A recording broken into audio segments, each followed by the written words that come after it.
ভিন্ন রকমের একটা খেলা নিয়ে আসলাম আপনাদের মাঝে।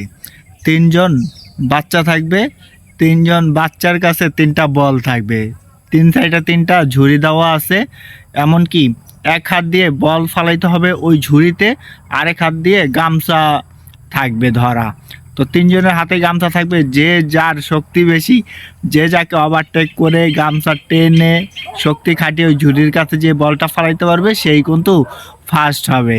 তো আমরা দেখতে থাকি, একজনে কিন্তু ফালাইছিল কিন্তু পড়েনি বলটা। আমরা দেখতে থাকি কে ফালায় বা কারটা হয়। সবাই কিন্তু সবার মতো করে চেষ্টা করতেছে কিন্তু কেউই পারতেছে না। সবার হাতেই কিন্তু গামছা আছে, তাই মানে একজন একজনের থেকে শক্তি বেশি খাটিয়ে যে বলটা ফালাইতে পারবে সেই আজকের উইনার হবে। দেখা যাক কি হয়।